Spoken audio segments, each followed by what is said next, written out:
안녕하세요. 빈트라이저입니다.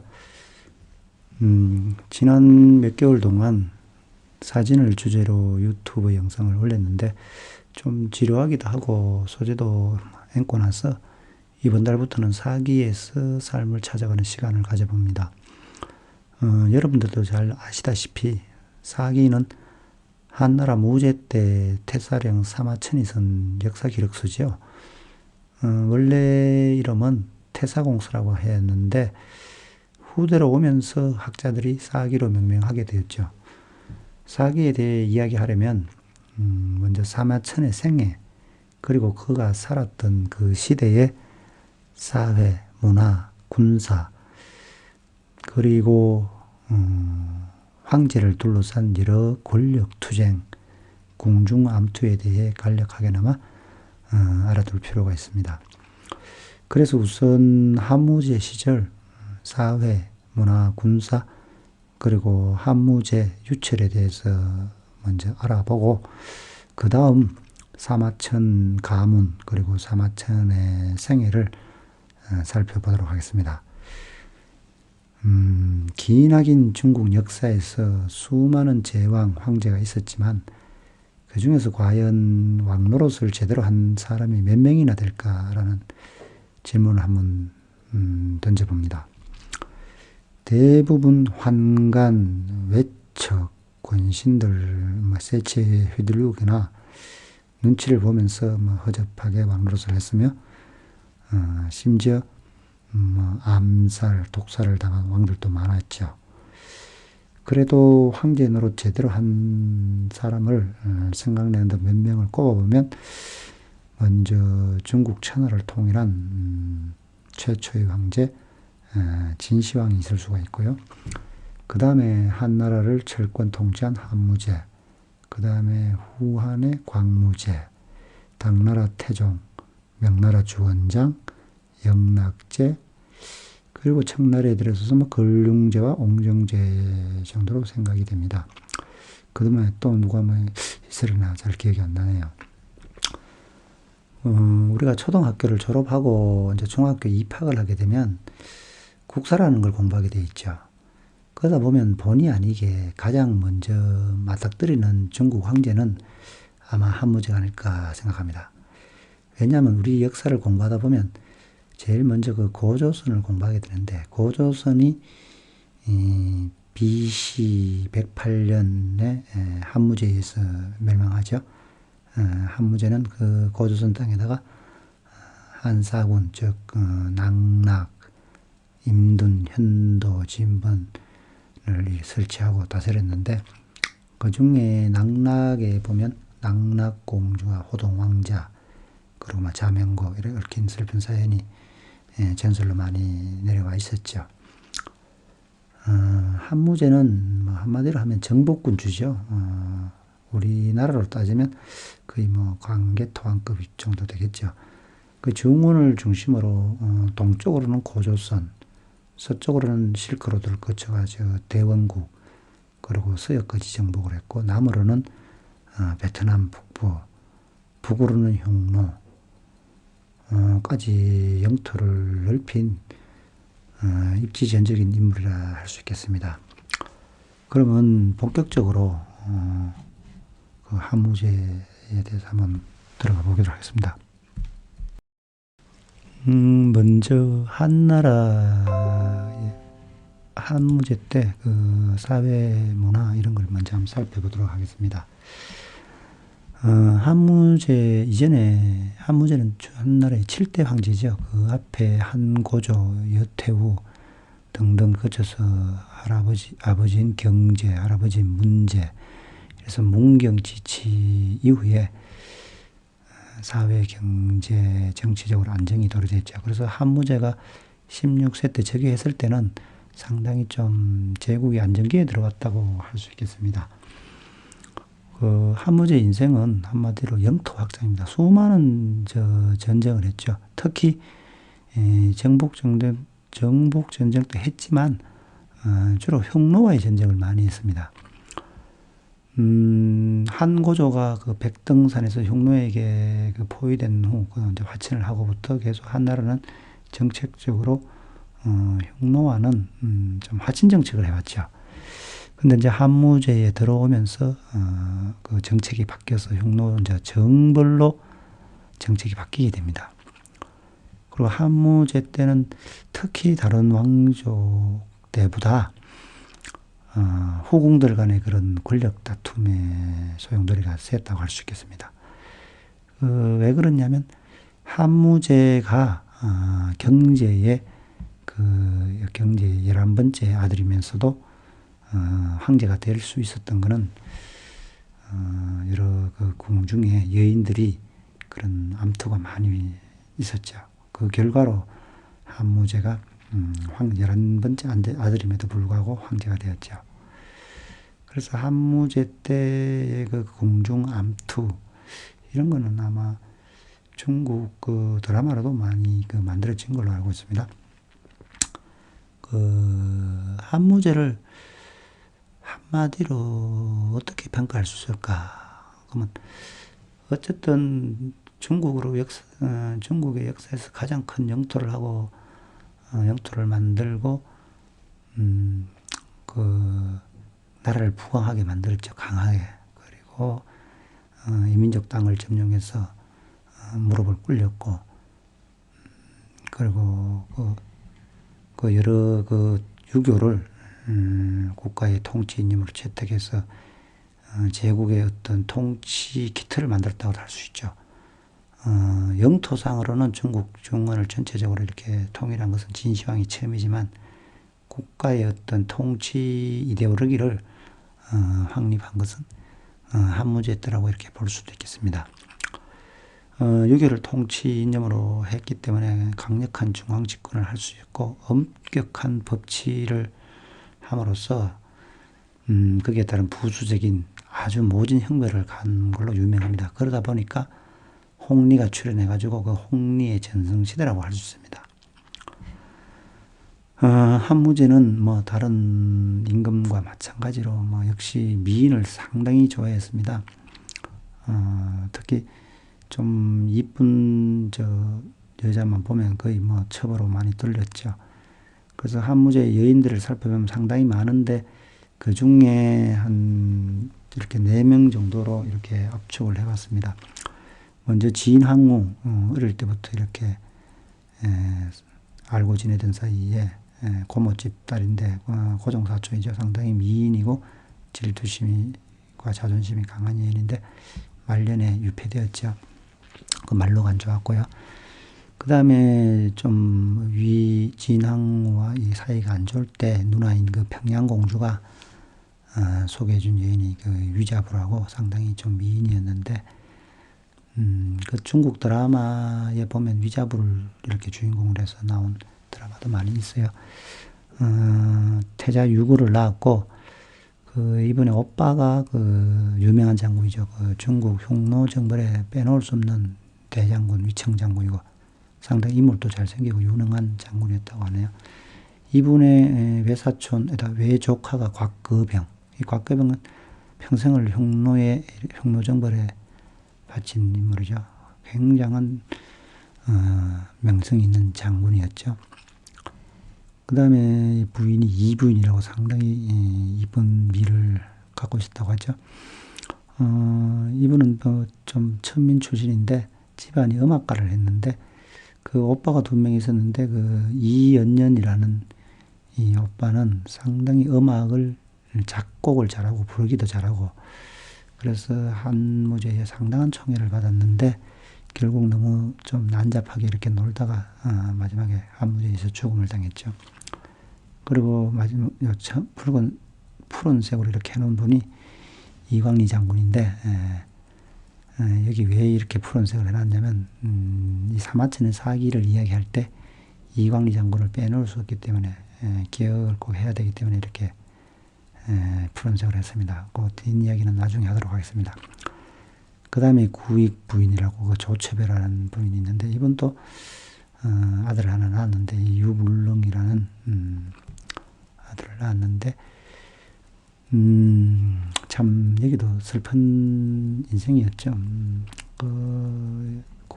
중국의 이 궁중암투는 실로 참 잔인하죠. 잔인할 수밖에 없는 게 그 한무제도 궁중암투로 해서 그 황제가 되었고, 또 중국에는 뭐 왕실에는 이런 말이 있잖아요. 어머니는 자식으로 귀해지고 자식도 부모로 인해 존귀해진다. 그 결국 왕실에서 여인들은 자식이 아들이 태자가 되느냐 안 되느냐, 여기에 따라서 본인뿐 아니라 집안이 멸종을 당하느냐 집안이 부귀영을 하느냐 달려있기 때문에 이건 뭐 좋고 싫고 간을 떠나서 피할 수 없는 잔인한 싸움이 될 수밖에 없었다. 중국 왕실이라는 게. 어찌 보면 궁중을 둘러싼 권력 암투, 후궁, 태자, 외척, 뭐 권신 등이 얽히고 설킨 아주 잔혹한 역사죠. 뭐 장편 드라마나 영화 소설에서는 아마 이 시대가 최고의 소재가 될 수 있을 것 같습니다.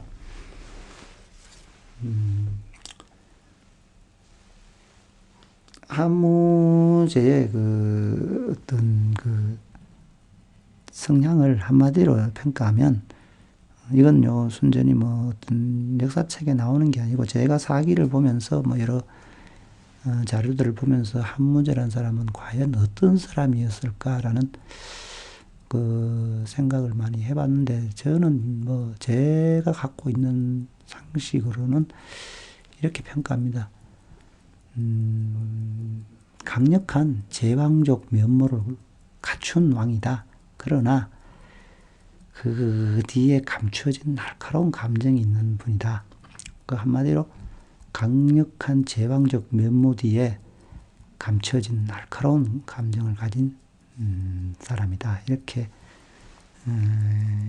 압축하여 얘기를 할 수 있겠습니다.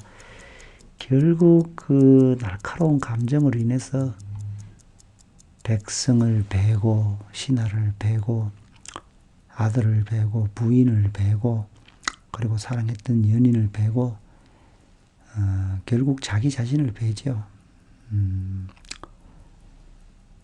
이런 걸 보면 과연 제왕, 황제의 삶이라는 게 시골에서 이름 없이 살아가는 촌부의 삶보다 과연 좋다고 할 수 있겠느냐, 이런 어떤 의문이 들기도 합니다.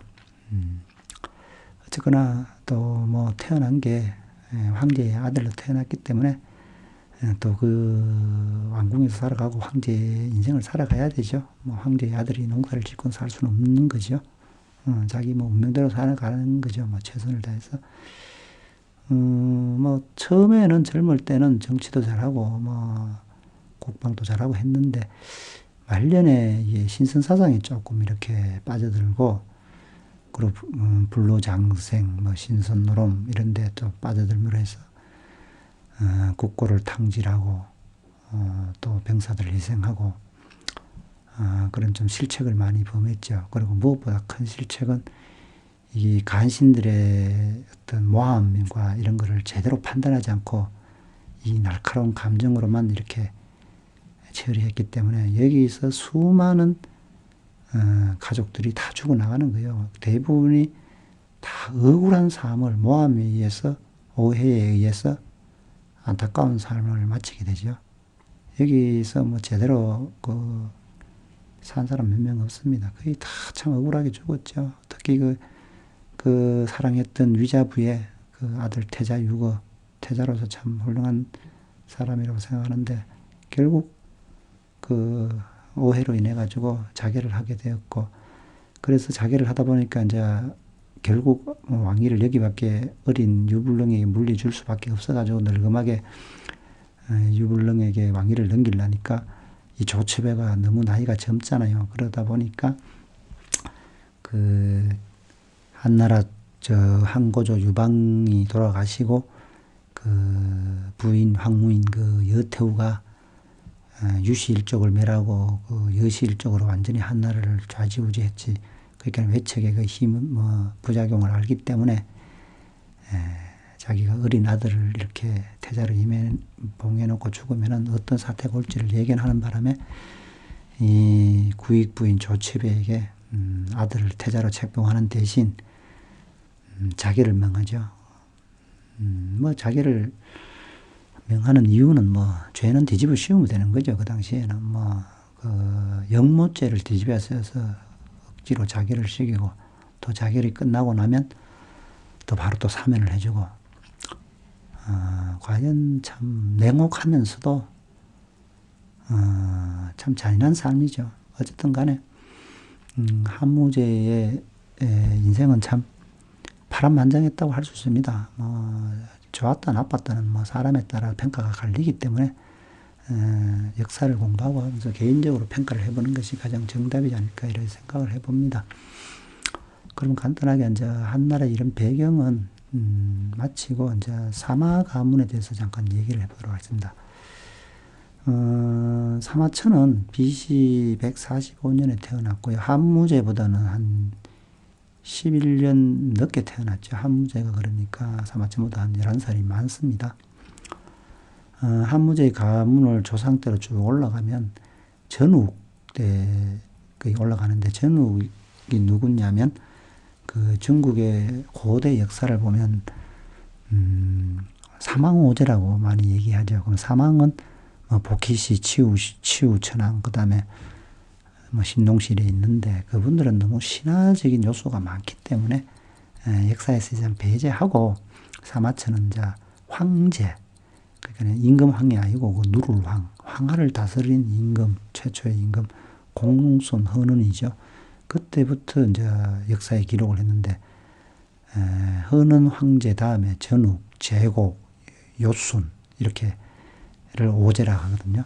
그때 이제 황제 다음에 전욱, 이때부터 상나라까지 이 중려시라는 성씨를 가졌는데 이제 주나라가 세워지면서 주나라의 군사 및 그 군수를 관장하는 이 벼슬이 그 관직이 사마였다고 하더라고요. 그러니까 이 조상들이 이걸 계속 해오다 보니까 아예 성을 사마시로 바꿔버린 거죠.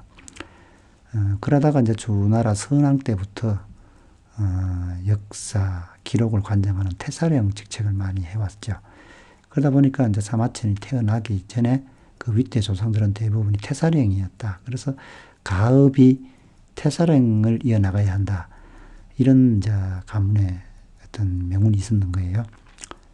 그래서 그 사마천의 아버지인 부친 사마담은 가문의 영광을 찾기 위해서 이어가기 위해서 자식의 입신양명을 기원했죠.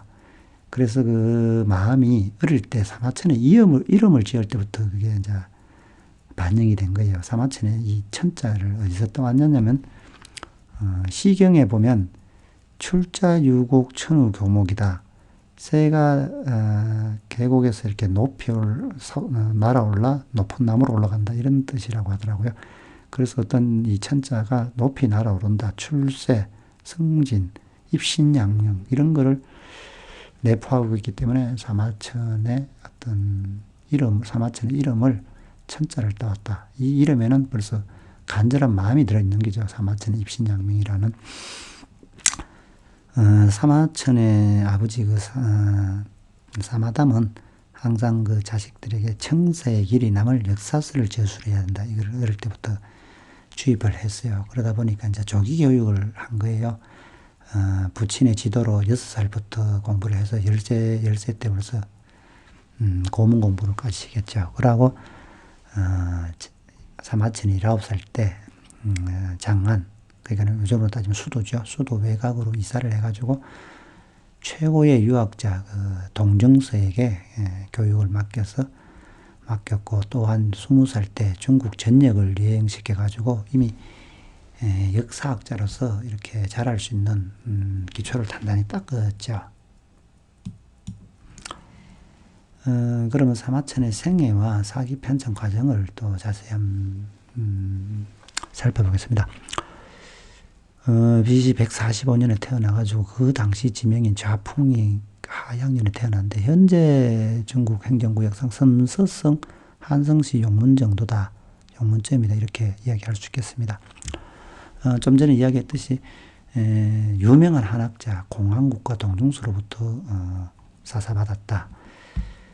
그리고 이제 20살 때 중국 전역을 이렇게 돌아봤어요. 특히 공자의 그 유적지 노나라 때 노나라 땅을 둘러보고 그 다음에 초안지의 전쟁 그 유적지 이런 걸 돌아보면서 지역명을 답사하고 지역 형태를 답사하고 그리고 사람들을 만나서 뭐 얘기도 듣고 자료도 수집하고 사학자의 면모를 보이기 시작했죠. 그리고 34세 때, 39세 때 이 한무제를 따라가지고 중국 전역을 또 여행을 했고, 그 외에도 한무제를 따라서 뭐 잠깐 이렇게 중국 전역을 많이 이렇게 가볼 수 있는 기회를 가지게 되죠. 어찌 보면 사학자가 되기 위한, 아주 이게 길이 딱 정해져 있었다고 할 수 있죠. 거의 맞춤형이라 할 수 있죠. 운명이 사학자다 이렇게 생각할 수도 있고요. 사마천은 23살 때 이제 과거에 합격을 해서 이제 낭중이라는 벼슬을 갖고 시작을 했는데, 몇 년 후에 34세 때 승진을 해가지고 시중이 되었고, 38세 때 그 사마천은 그 태사령이 되었어요. 태사령. 근데 이제 38세가 되기 전에 36세 때 선친이 사마천의 부친 사마담이 돌아가면서 유언을 남겼죠. 조금 전에 말씀드린 가문의 명예를 지키고 청사의 길이 남을 역사서를 저술해야만 한다. 유언을 남기고 사마담이 돌아가시고 바로 그 이후에 사마천이 자기 부친의 그 관직을 이어받죠. 태사령을. 그래서 사마천이 43세 때부터 이제 사기 저술을 시작하는 거예요. 빈객을 사절하고 이제 오직 사기 저술에 올인했는데, 그걸 올인해가지고 바로 이렇게 55세 때 사기를 완성했다. 이렇게 하면 아주 심플하고, 얘기가 간단해지는데, 이게 또 역사라는 게 이게 하늘의 어떤 장난인지, 누구의 장난인지 운명의 장난인지 여기 이렇게 순조롭게 딱 몸 까고 48세 때 이 아주 엄청난 일이 발생하는 거예요. 그래서 이제 48세 때 치욕적인 삶을 살 것인가 용감한 죽음을 선택하셔야 할 것인가 이게 이제 길목에 딱 놓이는데, 결국 선친의 유언을 이루기 위해서 치욕적인 삶을 선택했죠. 거기에 대해서는 이제 그 과정을 한번 살펴보기 위해서 다시 또 이제 아까 전 페이지에서 얘기한 이광리 장군으로 또 돌아가야 됩니다. 이 부인이 일정 조절을 하면서 좀 한무제의 마음이 많이 서렸어요. 그리고 이 부인은 한무제가 이제 자기가 죽기 전에 그 임종을 보러 왔을 때 얼굴을 보여주지 않았다고 하네요. 그래서 주변에 이제 가족들이 막 야단을 치니까 왜 그러냐고 하니까 한무제가 그때 삐져가 가버렸는데, 왜 그랬냐고 하니까 자기는 천한 신분으로서 오직 얼굴이 예쁘다는 것만으로 한무제에게 총애를 받았다. 근데 자기가 이제 병을 앓고 이렇게 수척해지고 이렇게 좀 미모가 많이 나빠진 얼굴을 보여주면 한무제가 자기를 그 얼굴을 평생 기억하고 자기에 대한 추억을 잊어버릴 것이다. 이걸 두려워해서 죽기 임종을 보러 온 한무제에게 절대 이불을 뒤집어서 얼굴을 보여주지 않았다. 이런 얘기가 전해지거든요. 그러면서 아들과 그 오빠들을 잘 좀 챙겨달라 이렇게 유언을 남기고 결국 한무제 얼굴을 마주보지 못하고 이제 죽었거든요. 그러다 보니까 한무제는 좀 가슴이 쓰리는 거예요. 이광리 장군을 어떻게 잘 좀 챙겨줘야 되겠다. 이런 게 이 시대에 이제 아까 사마천이 병고가 생기기 위한 배경이 이렇게 만들어지는 거죠. 그래서 이제 한무제는 흉노정벌에 거의 인생을 올인했다고 할 수 있는데, 이제 흉노정벌을 갈 때 이광리 장군을 대장군으로 해서 좀 공을 세워서 좀 높이 이렇게 좀 키워주려고 하는 그런 마음이 있었는데, 그 이릉이라는 장군이 상당히 좀 기계가 있고 용맹한 장군인데, 이분이 또 유명한 이광 장군의 손자인데, 아주 용장 집안이죠. 그러다 보니까 자기가 여기 군수품이나 배달하고 이렇게 보조병으로 이렇게 참전을 하다 보니까 한무제에게 약간 좀 들이대는 거죠.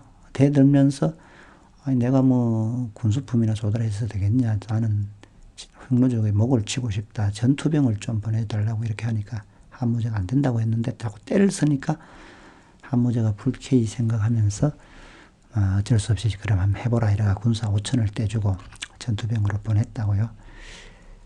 근데 가서 흉노와 잘 싸워가 전공을 올렸으면 역사가 아주 깔끔하게 사마천도 좋은데 일이 또 안 되려고 하니까 의하다가 이게 흉노의 본진을 만나버린 거예요. 그 흉노의 본진이 군사가 한 8만이 됐다는데 이거 뭐 5천 명을 아무리 쌓아봐야 안 되겠죠. 그러다 보니까 결국은 한 400명 정도만 남고 그리고 나머지는 다 참사를 당하고 결국 이릉이 흉노에게 체포를 당한 거예요. 그 체포를 당하다 보니까 또 보고가 들어갈 거 아니에요. 하무제가 이제 노발대발을 하는 거죠. 거기다가 또 이광리 장군은 아무 그냥 전공도 못 세우고 그냥 비실비실거리다가 그냥 또 돌아올 판이니까 하무제는 딱 그새 이제 아이디어를 하나 내는 거예요. 순간적으로 좀 멋진 아이디어를 냈죠. 이광리 장군을 좀 챙겨야 되는데 돌아오면 대신들에게 또 탄핵을 받고 뭐 또 어쩔 수 없이 또 죄를 물어야 되는데 이릉 장군이 어떤 일을 또 저질러 놓으니까 여기다 이제 뒤집어 씌워야 되겠다. 이릉 때문에 흉노 정벌이 실패했다. 이걸 뒤집고 싶은 그 내색을 딱 갖고 내색을 비치는 거예요, 신하들에게. 그러면서 이릉 장군은 잘했다. 이런 식으로 이제 운을 띄우고 이제 분위기 방향을 그리 잡으니까 그것도 대신들이라는 사람들이 눈치밥이 엄청 또 빠르잖아요. 눈치가 빠르고 눈치밥을 많이 먹었잖아요. 그 분위기 파악을 딱 하고는 그냥 또 이제 이릉 장군이 잘못하지도 않았는데 또 이릉 장군을 생까는 거예요. 그러다 보니 어쩌다 보니 이릉 장군은 완전히 아주 나쁜 사람이 되었죠. 용감히 싸우고도 5천의 군사로서 흉노 2만의 목을 잘랐다네요. 그러니까 엄청 용감한 장군이죠. 그런데도 어떻든 그 대신들이 아무도 이릉이 좀 자문한 게 없다고 아무도 변호를 안 하는 거예요. 그러다 보니까 그 또 올고던 사마천이 또 황제 옆에서 항상 이렇게 또 같이 있다 보니까 또 황제가 이제 사마천에게 물어보는 거예요. 의견을 사마천 당신의 생각은 어떻냐? 이렇게 물어보면 또 사마천이 또 뭐 어떤 다른 대신들 비슷하게 또 뭐 이렇게 좀 약하게 이야기하면서 넘어가야 되는데 그것도 사마천이 또 사가의 집안, 역사학자의 집안이다 보니까 또 직필 정신이 있잖아요. 바른말 하는 그 정신. 그러다 보니까 사마천은 자기가 솔직한 마음을 그대로 드러낸 거예요. 이릉 장군은 상당히 훌륭한 장군이고 그 흉노를 정벌이 실패한 거는 이광리 장군의 그 어떤 지도력이 부족해서 그래 됐다. 이런 식으로 이제 또 답을 하고 한무제가 또 뭐 그만해라 이래도 뭐 자꾸 또 그 이야기를 하니까 이제 또 한무제가 아까도 말씀드렸지만 날카로운 감정이 있는 사람이잖아요. 그러니까 바로 그냥 가둬버리는 거예요. 왜냐하면 이 무망죄라는 게 있어요. 자꾸 거짓말을 해가지고 황제를 기망한다 이거지. 잘 모르면서 말이야. 자꾸 이름을 변해서 황제를 기망했다. 그래서 무망죄라서 옥에 가둬버리는 거예요. 그게 판결을 안 내리고 가담아 놓는 거예요. 일단은.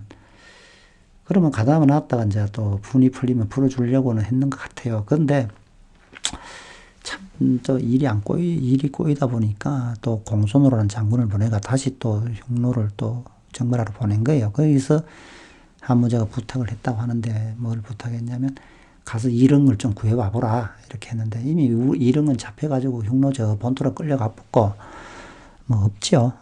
그러고 거기 가니까 뭐 사올 것도 없고 뭐 이렇게 돌아갈 뭐 전공을 세워서 갈 것도 없고 돌아가면 한무제한테 그냥 쪼이기만 쪼일 거 없고 또 한무제가 그 보통 사람이 아니잖아요.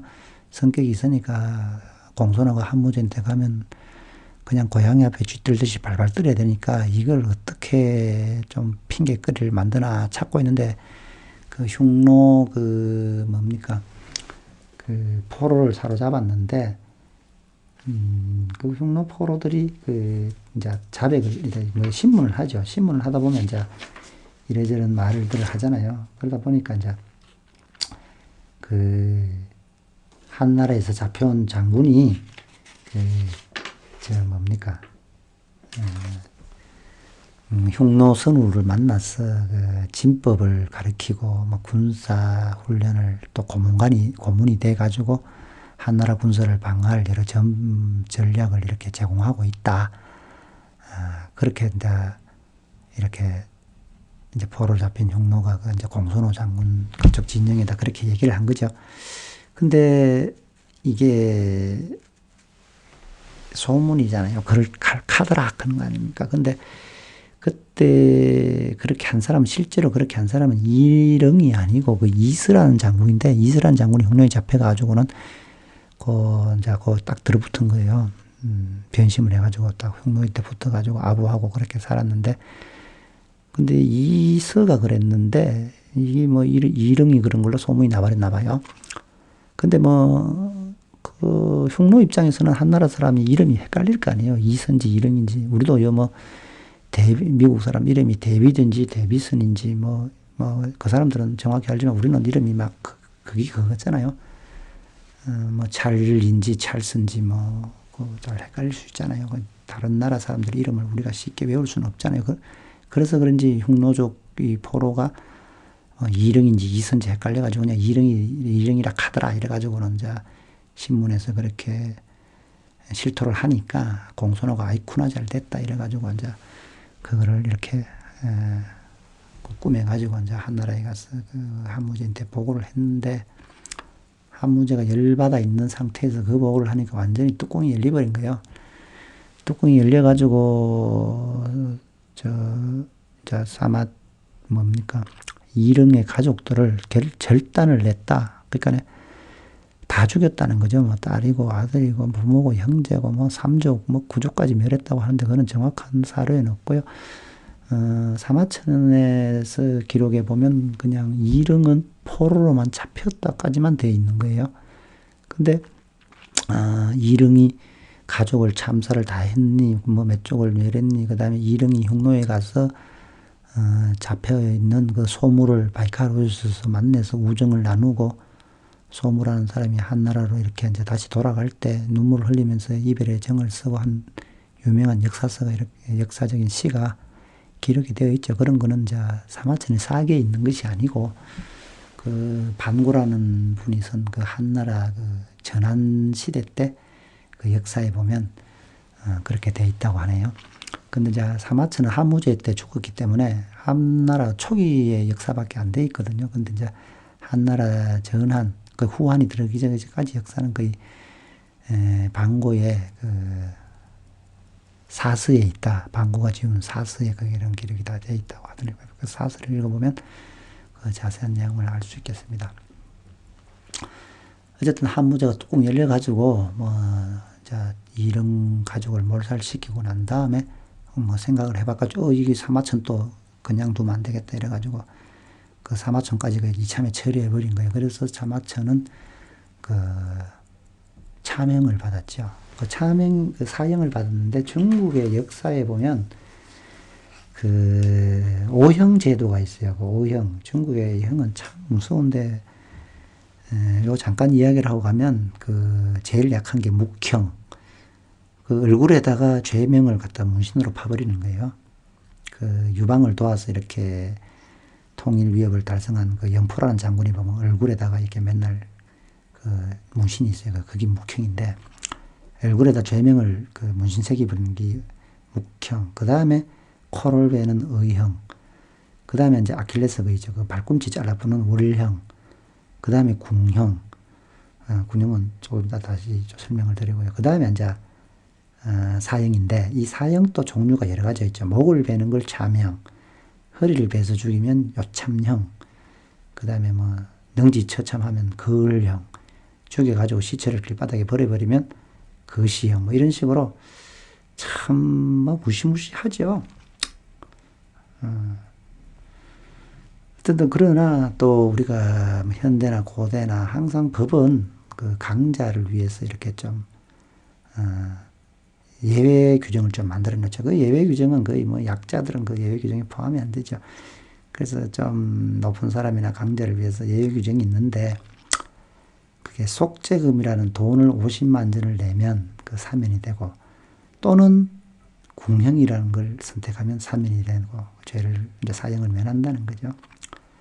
근데 이제 일반 제가 50만 전이 대체 얼마나 된 돈일까? 인터넷에 아무리 찾아도 모르겠는데, 자세히 나오는 그거 제 나름대로 뭐 여러 자료를 봐서 추정해 보니까 요즘 우리나라 돈으로 한 500억 정도가 되지 않을까 이렇게 생각이 듭니다. 거의 뭐 일반 사람들이 뭐 500억을 낼 수는 없죠. 그러니까 대부분 일반 사람들은 뭐 그냥 사형 선고 받으면 죽는 거예요. 근데 죽지 않으려면 그 궁형이라는 걸 선택을 하면서 할 수가 있는데, 이 궁형이 뭐냐면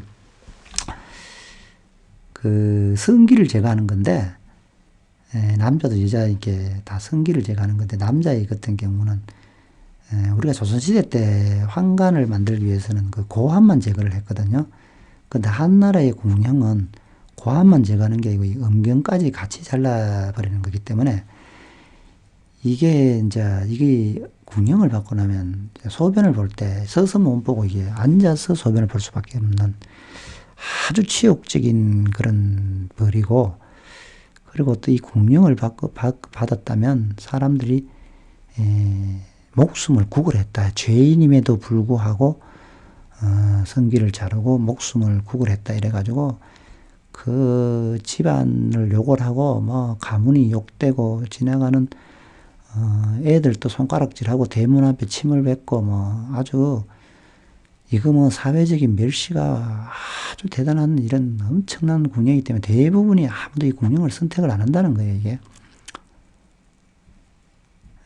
그러나 사마천은 선친의 그 유지, 선친의 유언을 이루기 위해 이 치욕적인 삶을 선택을 했다. 참 아픈 역사죠. 그래서 이 음경을 자르면 이제 그냥 집이 벗는 게 아니고, 그 당시에 생존율이 한 50%가 안 됐다네요. 이게 그 당시에 무슨 뭐 소독약이 있는 것도 아니고 뭐 쇠처럼 후시딘이나 마데카솔 이런 연고도 없고 그냥 잘라가지고 그냥 둘둘 말아서 다른 옥사에 컴컴한 뭐 토굴 같은 데 던져 놓으면, 거기서 뭐 죽으면 죽고 뭐 1년 동안 던져 놨는데 살아나면 집으로 보내주고 이제 이렇게 했는데, 그 컴컴한 그 옥사 그 지하 깜빵부시단 데 어두운데 그 던져 놓으면 거기서 이제 고통과 그 육체적인 고통이죠. 그리고 육체적 고통뿐 아니라 마음적인 고통, 치욕과 울분 이런 데 사해가지고 막 그냥 그 컴컴한 뭐 어두운 방에서 그냥 1년 동안 울분을 토하면서 살아 있어도 산 게 아니고 죽은처럼 꿈을 꿀물거리면서 이렇게 살고 있죠. 그래서 저는 이 잠실에 보내졌다고 하는 이 책을 보면, 우리가 잠실이라고 하면 그 송파구에 예전에 조선시대 때 그 뽕이 많아가지고 거기다 큰 집을 지어서 거기다가 이제 누회를 쳤잖아요. 그래서 우리가 롯데월드에 있는 그 잠실 하면 그 이제 누회 치는 그 큰 집이 있었다. 이렇게 잠실이라고 지명이 유래됐는데, 근데 궁령을 받은 사람들을 이렇게 던지 놓은 거를 어떻게 잠실을 하냐. 그럼 이거는 좀 책에 잘 찾아봤는데 못 찾겠는데, 그래서 제 나름대로 살아온 지식으로 판단을 하는 건데 맞는지는 모르겠습니다. 제가 어릴 때 시골에 살 때 이제 우리 시골에서 이제 부업으로 누회를 많이 쳤거든요. 왜냐면 이제 우리도 국민학교 다닐 때 아버지가 야, 뽕 비워라 이러면 이제 뭐 포대기 들고 가서 뽕잎을 그냥 포대기에 따든가 아니면 나서로 잘라가지고 뽕나무를 들고 오든가 이렇게 해야 또 뭐 밥이라도 얻어 먹잖아요. 근데 그때 이렇게 이제 누회를 이제 뽕을 따서 누회를 쳐가지고 누회 고치를 따서 또 시중에 매상을 된다고 이제 어떤 농협에서 사러 오면 그걸 마다리 자리에 담아가 팔면 그것도 돈을 제법 벌거든요. 그래서 돈 번 걸로 가지고 부모님들이 소풍 갈 때 뭐 용돈도 좀 주고 뭐 과자값도 좀 주고 시골에서 그렇게 다들 어렵게 살았죠. 그때 저나 우리 친구들도 이게 누회를 뭐 치는데 부모님을 많이 거들었죠. 거들면서 이렇게 누회가 이렇게 자라는 모습을 이렇게 구경을 하잖아요.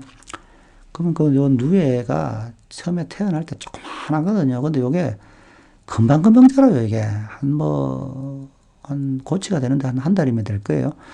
근데 이게 금방금방 자라는데 한 20일 되면 누에가 조그만하던 게 굵직하게 된다고. 근데 이 굵게 되면서, 자라면서 누에가 굵어지면서 이 동작이 허물허물하면서 막 꼬물꼬물거리고 이게 죽어 있는지 살아있는지도 뭐 잘 모를 정도로 그냥 자세히 보면 죽어 있는 것처럼 잘 안 움직여요. 꼬물꼬물거리고. 그래가지고 저끼리 뒤엉켜가지고 뭐 이렇게 돼 있거든요. 그래서 사람들이 이제 누에를 뒤엉켜 있으면 안 되니까 하나씩 나눠가지고 조그마한 방에 넣어가지고 이제 고치를 치게 그렇게 해줘야 되는데 어떤 뭐 꽁꽁거리다 그러다가 이제 씨를 토해내고 고치를 치잖아요. 그런 모습들이 그 옥사에 갇혀가지고 국령을 받은 사람들이 꾸물꾸물거리는 그런 모습을 상상해서 잠시라고 하지 않았을까라는 저 나름대로 추측을 해봅니다. 근데 뭐 아니면 뭐 어쩔 수 없고요. 다음에 이제 그래서 이제 사마천이 이 국령을 선택해서 잠실에 1년 정도 버려져 있다가 다행히 살아나서 1년 후에 집으로 돌아가게 됩니다. 그래서 1년쯤 지났을 때 한무제가 다시 조사를 해보니까 이 공손호가 뻥친 거예요. 이 다 모든 게 그냥 카더라 이야기만 듣고 그런 자기가 잘못된 보고서를 듣고 그냥 애꿎은 그 홧김에 그냥 여러 사람만 그렇게 죽여버린 꼴이 된 거예요. 그러니까 뭐 또 황제는 그렇게 해도 마음으로는 미안할지 모르는데 겉으로는 절대 미안하다 소리 안 하잖아요. 그게 황제니까. 그래서 뭐 마음으로 좀 미안했는지 어떤지 뭐 그래가지고 다음에 이제 사면을 해주고 또 공소는 하고 이렇게 허위보고서 올리는 사람을 다 차명을 했죠. 처형을 하고. 이제 중서령이라는 벼슬을 줬는데 이 중서령이라는 게 환관들 중에 가장 높은 벼슬이에요. 그러니까 이제 중서령이 되면서 황제 옆에 딱 들어붙어가지고 껌딱지처럼 붙어 다니는 거죠. 그때부터 이제 사마천은 그 멸시와 모욕을 감내가면서 그 남은 생을 사기저술에 심려를 기울였다. 이렇게 역사는 말하고 있습니다. 이게 사기에보다는 사마철의 그 멸시와 모욕, 그 처절한 삶을 어디에 나왔냐면 사기에보다는 이게 친구 이만에게 그 답신을 보낸 편지장인 그 보임소경서라는데 자기의 그 애절한 걸 다 구구절절 적었거든요. 왜냐하면 친구 편지에 답만 하면 되는데 그 답을만 한 것 빼고는 자기의 그 어려운 삶과 어떤 자기가 살아날 수밖에 없던 그런 애틋한 마음, 누구에게도 말할 수 없었던 그런 참 애절한 말을 여기다 참 일일이 다 구구절절 써놨는데 이 보임소경서를 아마 보면 감정이 좀 풍부한 사람들은 아마 눈물을 한두 방울 흘리는 게 아니고 눈물을 그냥 그 간장 종지에 한 사발이는 흘릴 것 같아요. 그만큼 이게 애절하더라고요. 저도 이게 한 100년 전 가까이 된 일인데 너무 좀 마음이 아프더라고요. 그럼 이 친구 이만은 또 누구냐? 이 친구는 이제 사마천과 같이 어릴 때부터 자라가지고 친구인데 이제 자를 소경이라 하다 보니까 이만은 이름이고 이제 자가 소경인데 보통 뭐 보이만서라 하는 사람도 있고 보임소경서라는 사람도 있는데 뭐 둘 다 맞는 말이죠. 근데 이제 이 이만은 또 2년 전에 사마천에게 왜 편지를 보냈냐면 사마천이 황제 옆에 껌딱지처럼 이렇게 붙어 다니고 하니까 그 사람을 좀 추천해가지고 좀 출세를 좀 시켜볼 요량으로 사람을 좀 추천했는데 사마천이 답을 안 해줬죠. 그래서 답을 안 해준 이유가 이제 이 보이만서를 보면 대충 추측할 수가 있더라고요. 그러다가 이 이만이라는 친구는 또 전 페이지로 가면 이 궁중암투에 말린 거예요. 이 얘를 태자로 올리느냐, 얘를 태자로 올리느냐, 이를 태자. 궁중암투가 처절한데 여기 엮여든 거예요. 엮여들면 약도 없죠. 이 궁중암투에 엮이면 그냥 가는 거예요. 죄가 있고 없고를 떠나서 그냥 짜여진 틀에 딱 걸리면 죄의 유무를 떠나서 무조건 죽는 거예요. 사마천이가 이제 이만이 그 태자 영모에 열려가지고 감옥에 갇혔다라는 이야기를 듣고는 뭐 자기가 황궁 생활을 해보니까 알지요. 아, 저거 절대 못 살아난다. 그래서 이제 자기가 죽기 전에 답을 보내줘야 되겠다 해서 자기가 저 사람 추천한 거를 친구가 추천한 사람을 내가 황제에게 추천 못한 그 이유를 구구절절 쓰고 자기의 처신이 이렇게 비굴하고 사람 대접 못 받고 너무나 참 모멸과 열시의 삶을 살고 있다 이렇게 구구절절히 애절하게 참 써내린 그런 답신이 있습니다. 요거는 다음에 제가 또 영상으로 한번 또 자세하게 한번 정리해 볼 생각을 갖고 있습니다. 사기를 55세 때 완성을 하고 그 이듬해 사마천이 사망을 하게 됩니다. BC 90년이라고 기록이 되어 있네요. 어떻게 사망했는지에 대해서는 기록이 없어요. 다만 추측을 해볼 뿐입니다. 추측을 뭐 어떻게 하느냐? 이거는 뭐 제가 이제 직장 생활을 해본 경험으로 추측을 하는 거예요. 직장 생활하면서 돈은 못 벌었지만은 뭐 인생의 어떤 돌아가는 이치는 좀 알 수 있는 게 직장 생활이잖아요. 우리가 이제 직장 생활을 하게 되면 뭐 여러 직장이 있잖아요. 뭐 그 직장인들의 꿈이 있잖아요. 사기업에 이렇게 취직한 사람은 이제 임원이 되는 게 꿈이겠죠. 군으로 따지면 대령에서 별을 다는 거고, 또 공무원으로 따지면 이제 사무관, 관자를 다는 거겠죠. 다 직업의 분류별로 이제 하고 싶은 직업이 있는 거예요. 그래서 이제 꿈에 별을 달았다, 꿈에 임원이 됐다, 꿈에 공무원들은 꿈에 관자를 달았다, 사무관 뭐 이렇게 돼 있죠. 근데 대부분이 제가 직장 살면서 이렇게 보니까 자기의 꿈을 이루기 위해서 미친 듯이 일을 해요. 진짜 열심히 해요. 몸 상하는 줄도 모르고. 근데 막상 이제 목표했던 승진을 딱 하게 되면 그동안에 쌓여있던 모든 아픈 거와 스트레스 받은 게 이제 갑자기 폭발을 해서 갑자기 건강이 확 나빠지고 뭐 그런 경우가 많더라고요. 심지어 뭐 돌아가시는 분들도 있고요. 사람이란 게 아마 그렇지 않냐 이렇게 생각하거든요. 어떤 큰 목적을 정하고 이렇게 일을 하면 그때는 그런 걸 이겨낼 수 있죠. 목적의 힘으로. 근데 그 목적이 이루어지고 나면 긴장이 확 풀리는 거예요. 그래서 그동안에 참아왔던 모든 스트레스와 병들에 대해서 나약하게 되죠. 그래서 이제 큰 병에 걸릴 수도 있고 몸이 갑자기 그러져서 돌아가시는 분들도 이런 경우가 있었거든요. 그래서 사마천 또 아마 좋지 않은 몸을 이끌고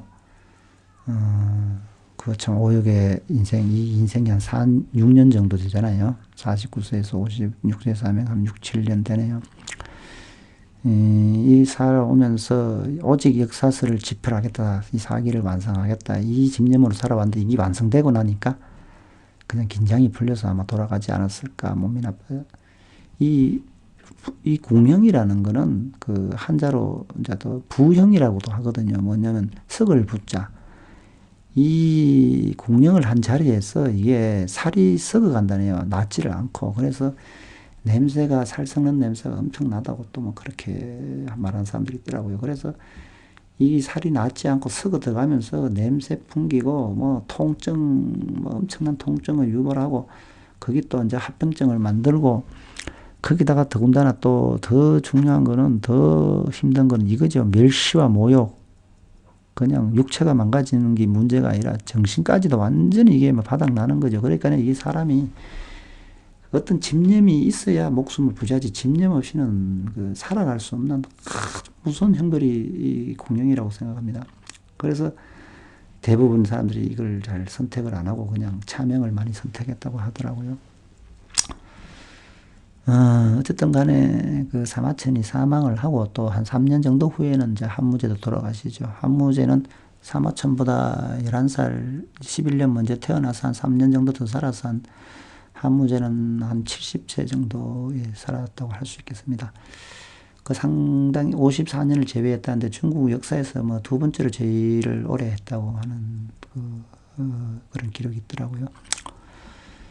사마천이 사기를 완성하면서 이제 이 사기라는 이름을 쓰지 않고 자기 관직명을 썼어요. 그래서 제가 사마천이 이름을 붙이기를 태사공서라고 붙였다고요. 태사공서. 근데 이제 나중에 학자들이 이걸 사기로 이름을 붙여버린 거예요. 그래서 지금은 사기가 돼버렸죠. 뭐 태사공석해도 틀린 말은 아닌데, 이제 이미 사기로 굳어져 버렸죠. 이 사기가 태사공서를 만들어가지고, 원본 한 분은 명산에 감추고, 사본 두 분은 경사에 감추었다. 이렇게만 나와 있는 거예요. 그러면 명산은 어디고 경사는 또 어딨냐. 이게 또 앉아 또 목소리 큰 사람이 이기잖아요. 근데 또 저는 신기한 게, 아니, 대나무 죽간에다가 이걸 이렇게 썼는데, 뭐, 오는 게 뭐 원본이고 필사부위나 뭐가 다른지를 모르겠어요. 요새처럼 뭐 복사기에 넣어서 인쇄소 가서 이렇게 막 찍어내면은 원본이 있고 필사본이 구분이 되는데, 똑같이 죽간에다가 붓으로 썼는데 뭐가 원본인지 필사본인지 잘 이유를 모르겠어요. 그건 나중에 또 연구를 한번 해봐야 되겠죠. 어떤 간에, 그래서 학자들이 나중에 뭐 그렇게 얘기를 했다고 하네요. 원본을 감춘 명산은 사마천의 집이다. 그리고 필사본을 갖춘 경사는 궁궐을 얘기한다. 이렇게 정리가 됐더라고요.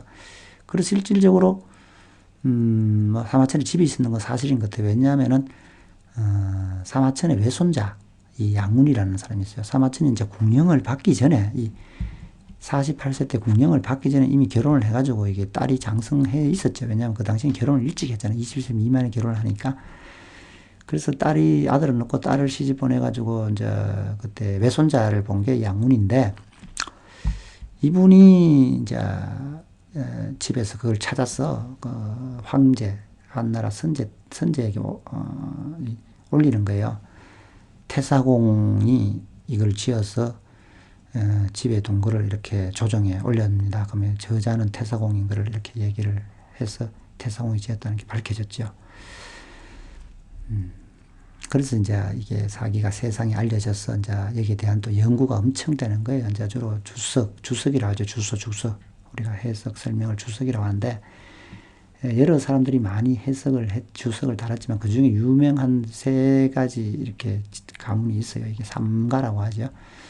그 송나라, 고려시대 때 있어서 송나라가 아니고 위진 남북조 시대, 그때 남조에 있던 송나라의 배인이라는 사람이 지은 사기집회, 당나라 때 사마정이 지은 사기세건, 당나라 때 장수절이가 지은 사기정이, 이 삼가 주석이 유명하다. 이렇게 알려져 있습니다.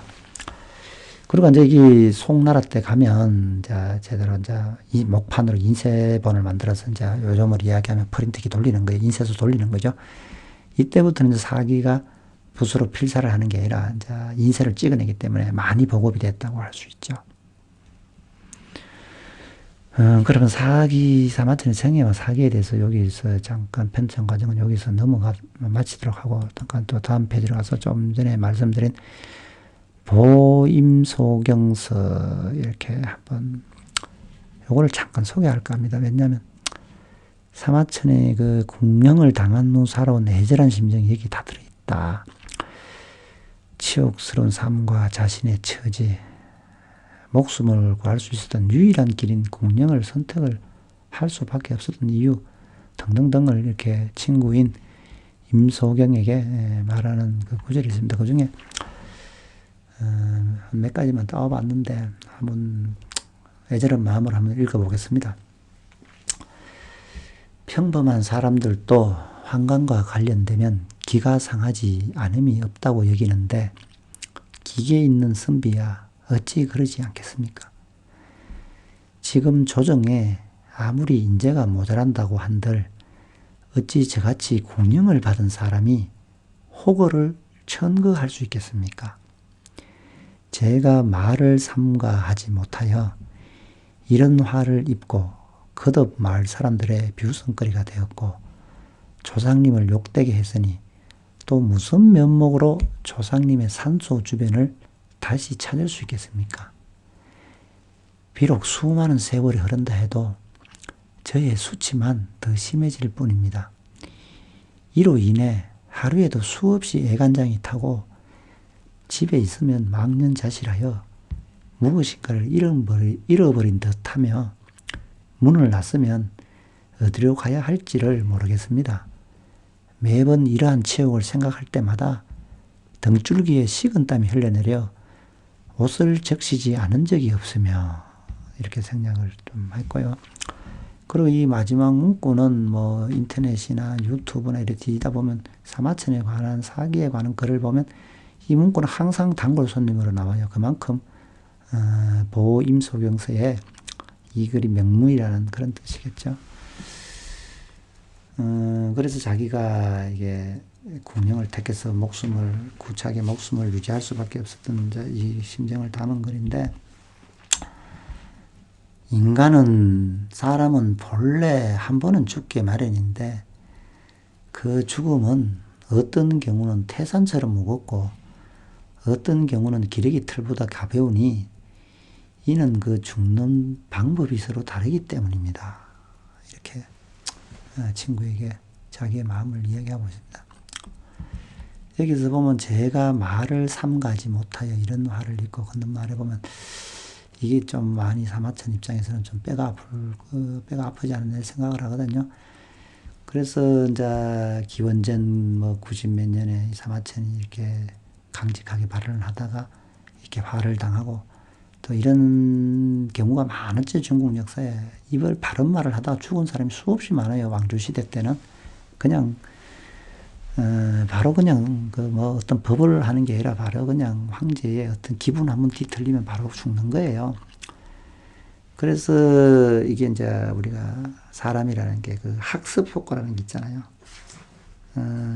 그래서 이제 자꾸 이런 게 반복되다 보니까 사람들이 이제 학습 효과라는 게 생겨가지고 그 당나라이죠. 그 후당이라고 하죠. 그 중국에 또 완전 좀 복잡했던 시기가 5대 10국이라고 있는데, 그 후당이라는 나라가 하나 있었어요. 거기에 이제 풍도라는 제상이 있는데, 좀 뭐 그 풍도에 대한 그 평가는 역사학자마다 다릅니다. 뭐 저는 뭐 풍도를 나쁘게는 생각하지 않아요. 어쨌든 뭐 간신배라고 이렇게 뭐 설계도 없다 이렇게 평가하는 사람들이 많은데, 그거는 뭐 각자의 몫이고요. 그 인터넷을 찾아보면 뭐 이런 풍도가 읊은 시가 하나 있는데, 이게 이제 학습 효과로 나온 시가 있네 이렇게 생각되거든요. 잠깐 소개를 한번 드려볼게요. 구시 화지문, 슬시 참신도, 폐구 심장설, 안신처 천례다. 이제 이걸 우리말로 해석을 해보면, 입은 화로 들어가는 문이요, 혀는 몸을 자르는 칼이다. 입을 다물고 혀를 깊숙이 감추면 가는 곳마다 삶이 편안하다. 결론은 결국 혀를 잘못 놀리면 몸을 잘리는다, 이런 이야기거든요. 그래서 모두 화는 화의 원인은 입에서 출발한다, 이런 뜻이거든요. 그래서 입을 다물고 혀를 깊숙이 감추면 그냥 삶이 편안하다는 거죠. 이 참 명언인데, 이거를 저도 많이 좀 책에 써놓고 외웠어요. 왜냐하면 저도 뭐 젊을 때는 막 그냥 생각하지 않고 말을 막 맺는 바람에 좀 입을 만들어서 적을 많이 만드는 그런 사람 중에 한 명인데, 참 지나고 나면 많이 후회하는데, 이게 한번 뱉은 말은 주워 담지가 않거든요. 그래서 요즘은 이제 제가 머리가 허해지고 이렇게 하다 보니까 이제 상당히 말조심을 하고 또 그렇게 하죠. 그래서 늘 제가 이 수첩에다 적어놓고 아침에 출근하면 한 번씩 읽고 그랬는데, 요즘은 좀 게을러가 잘 안 받는데, 그래서 오늘 이 사마천의 이 사기를 이렇게 소개하면서 잠깐 제가 아침에 찾아가지고 이렇게 한번 적어봐 봤거든요. 그러면 아까 제가 또 급하게 한다고 잊어먹었는데, 이 이광리란 장군은 이야기하다 보면 요건 뭐 상식적으로 알아야 될 이야기 같아서 제가 지나가도 되는데 그냥 한번 말씀을 드려보겠습니다. 한무제가 이제 실크로드를 개척을 했는데, 그때 이제 유명한 사람이죠. 장건. 제가 왜 실크로드 하면 또 이렇게 갑자기 자다가 벌떡 일어나냐면, 제가 제 유튜브나 블로그를 보신 분들은 잘 아실 거예요. 제가 실크로드에 얼마나 이렇게 푹 빠져 있는지. 제가 몸이 안 좋았을 때 그때 실크로드 여행을 떠나면서 많이 치유를 했죠. 마음과 육체를. 그 그 실크로드 여행을 하면서 공부를 하다 보니까 이제 장건이라는 사람을 알게 되죠. 실크로드를 이제 장건이가 개척을 했는데 그 장건이가 어디까지 갔냐면 대원국까지 갔어요. 대원국이 어딨냐면 월지국으로 갔다가 대원국까지 갔는데 그 대원국이 지금 그 우즈베키스탄 그 지역에 있는 분지 그를 이제 페르가나라고 하죠. 거기까지 이제 갔죠. 거기에 가면 뭐가 유명하냐면 그 한열마라고 있어요. 그 땀 한자 피혈자의 말맞자인데 달리면 그 땀이 붉은색 피 같은 붉은색 땀을 흘리는 말인데 요즘 말로 천리를 간다는 거예요. 천리가 이제 우리가 서울에서 부산까지 400km잖아요. 이 말이 뭐 한 390km를 달린다네 하루에. 그래서 천리마다 해서 장건이가 그 소문을 듣고 와서 이제 한 한무제에게 이게 보고를 했죠. 천리마가 좋다. 이러니까 한무제가 또 끄뻑하는 거 아니에요. 그래서 그럼 네가 좀 잘 가서 천리마를 좀 얻어와 보라 이래가지고 이제 금덩어리 하고 뭐 이렇게 뭐 가득 챙기가 보냈는데 대원국에서 바로 이제 그 퇴짜를 맞은 거죠. 택도 없는 소리 하지 마라. 그래가지고 이제 또 뭐 참 장건이가 간 게 이거 다른 사신이 갔어요. 그래서 그 사람들이 거기서 싸움이 붙어가지고 욕하고 이러다 보니까 이제 돌아온 사신이 다 죽어버린 거예요. 다 사신을 다 죽여버렸죠. 대원국에서 열받아가. 그러니까 또 한무제가 또 한 성격 있는 사람이잖아요. 그래서 이제 군사 한 뭐 3만 명을 보냈는데 누구를 이제 그때 보낼 때 그 이광리 장군을 해서 군사 한 3만을 보내가지고 갔는데 또 뭐 이광리 이 양반이 또 있잖아요. 이연년 이다지 음악가 아니에요. 음악가 그 뭐 악사들 출신 뭐 음악가 출신들이니까 뭐 설 그래 뭐 배설만 없지 장군의 역할은 뭐 잘 못했는 것 같더라고요. 석 잘 못한 것도 너무 잘 못한 것도 있는데 뭐 아주 잘한 것도 있고 아주 못한 것도 있고 뭐 그냥 고만고만한 것도 제가 보기에는. 그런데 이제 동생이 그 총애를 받는 후궁이고 또 아들 이렇게까지 낳았으니까 한무제가 이광리 장군을 끔찍히 챙기는 거죠. 그 이광리 장군에게 이제 군사 3만을 줘서 이게 좀 가보라 이랬는데 그 가서 그냥 섬도 하나 제대로 점령 못하고 그냥 세월만 2년 하고 뭐 이렇게 비빌거리다가 돌아온 거여서 한무제가 그냥 또 뿔따고 나는 거죠. 한무제가 열을 나는 거죠. 근데 이제 만약에 이 부인의 후궁에 이게 오빠가 아니었으면 이 목이 10개라도 나오나지 않았을 거예요. 그래서 이게 참 옛날에는 뭐 요즘도 마찬가지지만 참 백이란 게 참 중요하죠. 그러니까 한무제가 또 뚜껑이 열리니까 이제 3만 군사 가지고 안 됐으니까 이번에 한 6만 군사를 줘가지고 다시 2차 원정을 보내는 거예요. 그러니까 가서 이제 4년을 싸움을 해서 결국 이제 그놈들한테 대원국의 항복을 받고 암말, 순말을 섞어가지고 3,000마리나 몰고 결국 한나라에 들어왔는데 한무제가 이 말을 보고는 또 극찬을 했죠. 그래서 한무제가 말의 이름을 천마로 지으라 이렇게 하는 거예요. 하늘 천자, 말 맞자. 이 말이 이제 어떻게 생겼냐면 우리 경주 천마총에 천마도가 있잖아요. 천마도가 나왔다고 천마총 크잖아요. 거기 그려진 말 비슷하게 생긴 거예요. 근데 거기 그려진 말은 또 자세히 안 나와 있잖아요. 2차원적이잖아요. 그림이라가. 근데 입체적으로 똑같이 만든 황동으로 만든 게 중국에서 출토가 됐는데 감숙성에서 출토됐는데 그게 이제 청동으로 만드는데 밑에 제비를 밟고 있어요. 그러니까 날아가는 제비를 밟고 서 있을 정도의 빠르다는 거죠. 어쨌든 이게 그렇게 좋은 말이었다고 하네요. 그러니까 한무제가 이 말을 이제 많이 키워가지고 흉노 정벌할 때 이 말로 대체를 하는 바람에 한나라의 군사력이 굉장히 강해진 거죠. 그러니까 이광리 장군도 뭔가 좀 역할은 한 거는 맞아요. 뭐 전혀 그냥 노란 건 아닌데, 근데 크게 또 공은 못 세웠죠. 어쨌든 간에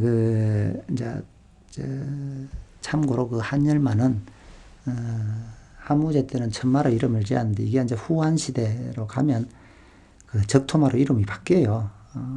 그 적토마 하면 또 유명하잖아요. 삼국지에 보면 뭐 관우가 탔다 이렇게 나오잖아요. 관우의 말이 적토마다 이렇게 나와 있잖아요. 근데 이 이야기가 자꾸 길어지는데 이 처음부터 관우 말이 아니고 이 처음에는 이 동탁의 말이었는데 동탁이 또 이제 여포 장군을 그렇게 또 아들로 양아들로 해가지고 잘 꼬드겼잖아요. 그러니까 여포가 그렇게 싸움을 잘하니까 또 여포에게 또 이게 선물로 준 거예요.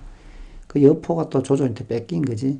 그 조조가 이제 또 관우를 그렇게 또 자기 부하로 만들려고 많이 짜움을 했죠. 근데 결국 관우가 이제 그 유비한테 가버렸죠. 그때 이제 조조가 관우에게 줬다. 이래서 그 관우 크면 우리가 이제 수염을 날리면서 적토마를 타고 있는 관우의 모습을 이제 기억을 하죠.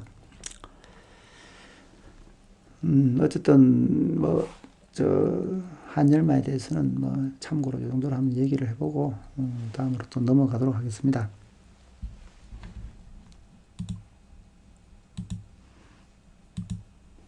그러면 이제 사기의 구성에 대해서 또 자세히 이야기해 봐야죠.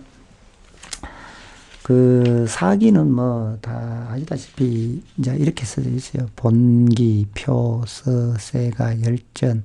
그러니까 이제 본기, 기, 열전 뭐 이런 식으로 이렇게 섹터를 나눠가지고 이렇게 영역을 정해서 이렇게 쓰는 걸 우리가 기전체다 이렇게 얘기하거든요. 그럼 편전체라는 거는 그 조선왕조실록처럼 이렇게 일기 쓰는 거예요. 순서대로. 그러니까 이게 유명한 게 조선왕조실록이 있고, 그 다음에 기전체로는 우리가 우리나라의 그 삼국사기죠. 김부식이가 썼다는 삼국사기가 기전체로 되어 있고, 조금 전에 이야기한 그 반고의 한스, 또 이제 이 기전체가 됐죠. 왜냐하면 사마천이 죽은 다음에 반고가 그 사마천을 그렇게 존경했다고 하네요. 그래서 이제 반고가 쓴 한스가 그 똑같이 기전체로 되어 있죠. 그건 한 100권 정도 되고. 그럼 사마천이 지은 이 사기는 총 130권이다. 그 총 130권인데 뭐 글자를 또 누가 시알리 봤나 봐요. 이게 참 훌륭한 사람 많죠. 뭐 52만 6,500자 여자라고 하더라고요. 정확히 또 소수점이 있는데 몇 자가 있는데 52만 6,500자 이렇게 돼 있거든요. 그러면서 한무제부터 오제부터 한무제까지 2700여 년의 역사를 기록했죠. 그런 걸 우리가 이제 통사라고 하죠. 한 시대만 기록한 거를 우리가 단사라고 하고 여러 시대 역사를 거쳐서 하는 거를 통사, 그 최초의 통사이라죠. 사마천의 사기 130권에 52만 6,500자. 그러면 52만 6,500자가 얼마나 많은 걸까 하면 또 수적으로 개념을 확립을 해봐야죠.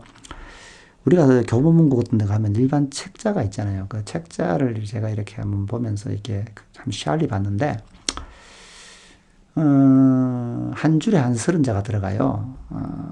그리고 이제 28줄, 27줄 이 곱하기 해보면 한 페이지에 한 810자가 들어가더라고요. 그러면 52만 6,500자를 나누면 650페이지가 돼요.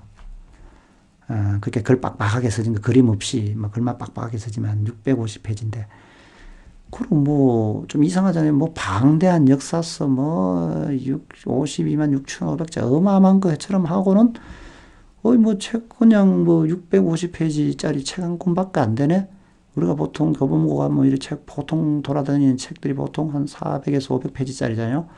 그 보통 책보다 조금 두꺼운 거예요. 그건 무슨 방대하냐. 이거는 또 이렇게 생각을 하면 안 되는 거예요. 요즘에는 종이에 쓰지만 그 당시에 대나무를 깎아가지고 그 실로 묶은 그 죽간에 쓰는데, 이 요즘에 우리 아까 이야기했잖아요. 한 페이지 810자 들어가는 이 종이 한 페이지면 죽간 돌돌돌 말은 한 몇 개가 대여섯 개 되겠죠. 그러니까 이그 130권 52만 6,500자를 죽간으로 이게 하면 제가 대충 계산을 제 상상을 해봤는데, 요즘 저 시내 이렇게 공사장에 많이 돌아다니는 그 땀부 있잖아요. 스카니아다, 볼보다, 만트럭, 벤처 이런 거 큰 덤프 트럭이 많이 굴러다니잖아요. 그 덤프 트럭에 내가 봤을 때 최소 5덤프는 나온다. 이 주간으로 이렇게 만들어가지고 이걸 양을 담으면, 그래서 예전에 이제 공자가 춘추시대 때 이런 얘기를 했잖아요. 남아수도 오거스다. 남자는 모름지기 5수리의 책을 읽어야 된다. 5수리 정도면 옷에 뭐 땀보 한 대밖에 안 되잖아요. 땀보 한 대도 안 되지, 수리에 5수리. 그러면 땀보 한 대 책 해봐야 그거 요즘으로 따지면 얼마 안 돼요. 모름지기. 그 땀보 한 대 해봐야 지금 우리 600페이지 책이 아니고 한 200페이지, 300페이지 책자밖에 안 되는 거예요. 남자는 모름지기 우리 한 200페이지 책 한 권만 읽으면 된다. 이런 뜻이거든요. 공자님이 말씀한 게. 남아수도 고고서는 5수리 책이지만 우리가 이게 프린트한 책으로 보면 교보문고 책 그 한 300페이지, 200페이지, 300페이지 된 책 한 권만 읽으면 된다. 이런 뜻인데 얼마나 편하겠어요. 한 권만 읽으면. 우리는 그 수천 권을 읽어도 지금 이 경쟁시대에 못 이기는데 그 당시에 이제 춘추시대는 그랬다 이거지. 한 200페이지 책 한 읽으면 엄청 똑똑한 사람이에요. 뭐 완전 지식인이죠. 또 그 시대는 그 시대고 요즘 시대는 요즘 시대죠. 그렇다 이거죠. 그래서 제가 그래서 이거 개념이 잘 안 쓰는 거예요. 52만 6천 자. 그럼 52만 6천 자를 이제 돈으로 계산해 보자 이거예요. 10,000원짜리 한 장이 52만 6천 장이면 얼마냐. 그건 이게 머리에 빨리 들어오잖아요. 10,000원짜리 한 장을 한 자라고 치면 10,000원짜리를 52만 6천 장을 사면 52억 6천만 원이 되는 거예요. 10,000원짜리가 52억 6천만 원 되는 양의 매수다. 이렇게 생각하면 이제 좀 개념이 잡히겠죠. 이거 그냥 제가 웃자고 한번 해본 이야기인데, 내가 늘 이렇게 계산을 좀 해봤습니다. 쉴 데 없이. 그러면 이제 이 사기를 이제 한번 자세히 보죠. 사기 본기는 무엇이냐? 본기는 제왕, 황제의 정책과 은행을 기록하는 것이다. 그럼 뭐예요? 가장 중요하겠죠. 제일 앞장에 나와야 되겠죠. 그래서 1권에서 12권짜리는 본기에 넣어서 제왕, 황제의 정책과 은행을 기록했다. 그러면 12본기가 있죠. 12본기가 뭐냐? 그 한무제 때 그 기록했으니까 이 효무자가 이 한무제, 경자가 아버지 경제, 할아버지 문제 이래 되거든요. 이 호자는 죽은 다음에 그 시호를 붙이는 기잖아요. 그래서 문제, 경제, 무제를 앞에 효자를 붙여가지고 이렇게 효문본기 이렇게 나가고, 그 오제본기가 아까 처음에 얘기했잖아요. 오제, 황제, 전욱, 제국, 요순. 이게 오제고, 그 다음에 하나라 본기, 상나라 본기, 주나라 본기, 진나라 본기. 이제 진시황이 통일하기 전에 그 진나라 때 그 선조들이 진나라를 단단하게 국력을 하신 분 있잖아요. 그래서 진본기, 그 다음 진시황 본기. 근데 이 좀 항우와 여태우가 좀 독특해요. 그래서 색깔을 제가 입혀놨잖아요. 항우는 패자거든요. 한 고조에게 졌잖아요. 근데 패자인데도 이 한 나라를 다스렸기 때문에 넣어놓은 거예요. 그러면 여태우는 뭐냐? 한 고조가 죽고 이게 외척으로, 황후인데 외척 세력을 끌어들여가지고 한 나라를 통치했잖아요. 근데 정치는 잘했어요. 집안이 다 해먹어 그렇지. 어쨌든 간에 한 시대를 풍미했기 때문에 기록을 또 집어넣은 거예요. 이게 이제 사마천의 어떤 고유 기법이죠. 일반 아마 사가들 같은 빼버렸을 거예요. 근데 사마천은 좀 독특한 기법을 썼다. 사마천의 개성이 돋보이는 거죠. 그러면 12권, 이제 13권부터는 또 뭐냐. 이제 순서대로 가죠. 표. 13권에서 22권, 10권은 뭐냐면 연대 사건을 그냥 글로 쓰면 보기 힘들잖아요. 요새는 이제 엑셀 자료처럼 도표로 그리는 거예요. 표로 그려야 눈에 딱 들어오잖아요. 이게 완전 천재적인 발성이라고 생각돼요. 요즘은 뭐 별거 아니지만 이건 완전 제가 봤을 때 기원전 2100년 전에 이렇게 기록했다는 건 거의 천재다 이렇게 생각이 됩니다. 그 다음에 이제 23권부터 30권 8권짜리 이 서가 있는데, 서는 뭐였냐? 예, 악, 율, 역, 봉선, 청관, 하급, 평준이 되는데, 제도, 예법, 악, 음악, 그 다음에 율법, 제도, 법령이 있잖아요. 그리고 달력, 봉은 하늘의 제사, 선은 그 땅의 제사. 이거 이제 한무제가 엄청 좋아한 거죠. 그 다음에 청관, 천문이죠. 그 하거, 그 중국에 하천이 많잖아요. 그 장강, 황하강, 그 수리시설을 얘기하고, 평준은 물가 조절, 이렇게 되어 있거든요. 그 다음에 이제 이런 건 표서는 딱 보니까 재미없겠죠. 근데 제가 봐도 재미가 없어요. 이걸 읽는 사람들은 잘 없어요. 또 황제 본기도 읽는 사람 잘 없고, 자, 세가부터 조금 재미가 있죠. 왜냐하면 세가부터는 좀 제후하고 유명한 사람들을 기록했잖아요. 그래서 이제 분봉을 받은 제후, 주나라 초기 때는 이제 다 분봉으로 땅을 줘서 제후를 삼았잖아요. 근데 이제 춘추전국 시대 올수록 이제 아마 임자 없죠. 그냥 힘센 사람이 제후하는 거죠. 뺏어가지고. 그때 이제 찬탈 제후가 있고, 그 다음에 이제 항고조가 그 통일을 할 때 외척이 있죠. 그 다음에 한나라 때 그 뭐 공신들이 있고, 그 다음에 이제 여기에 공자와 진섭이가 들어가는데 이게 좀 독특해요, 또. 왜 여기 공자를 넣었을까? 한나라의 어떤 아까 통치 이념이 유학으로 정해졌다고 했잖아요. 그리고 또 나름대로 사마천이 또 공자를 좀 좋게 받는 것 같아요. 개인적으로. 또 이 진섭세가인데 진섭은 또 보면 왜 들어가 있느냐? 진섭이 누구냐? 보통 저도 진섭이 누군지 헷갈려서요. 진성인 줄 알았는데 진섭이라 돼 있더라고요. 나는 보통 진성을 알았는데 그 어떤 진성이 누구냐면 그 진시황이 가혹하게 이제 뭐 만리장성 쌓는다고 피고름 짤 때 백성들 이제 뭐 피고름 짜고 마른 행주 짜듯이 그냥 세금을 짜낼 때 이래가는 못해 먹겠다. 이제 농민 그 반란을 처음으로 일으킨 사람이죠. 그때가 벌써 한 2,300년 전이죠. 그때 이 진성이 한 말이 유명한 말이에요. 왕후장상 영후종호. 이 말이 무슨 이야기냐면 왕후장상에 시가 따로 있나. 이미 2,300년 전에 이 말을 했다는 건 대단한 거예요. 그 당시에 벌써 왕후장상 시가 따로 있나 이런 말을 했잖아요. 왕조 정치에서 이 말 들으면 큰일 날 말이죠.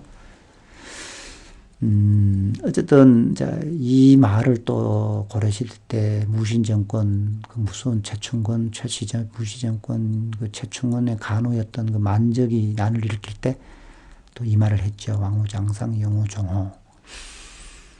어떤 간에 저 사마천은 그 공자와 진섭을 이 세가편에 수록했다. 이 사마천만의 또 개성이 돋보이죠. 그리고 그 다음에 이제 하이라이트. 그것도 누가 뭐라 하면 사기 크면 열정이잖아요. 뭐 엑기스죠. 그래서 뭐 영풍문고, 교보문고에 가면 뭐 사기 전부 다 열전이에요. 뭐 사기 열전 인터넷 쳐보고 뭐 유튜브 보면 전부 다 열전이 많아요. 그리고 이게 또 재미있고 이런 건 딱딱하게 재미없어요. 그리고 뭐 세상살이라는 게 그렇잖아요. 우리가 뭐 요즘으로 따지면 뭐 기업으로 따지면 뭐랍니까?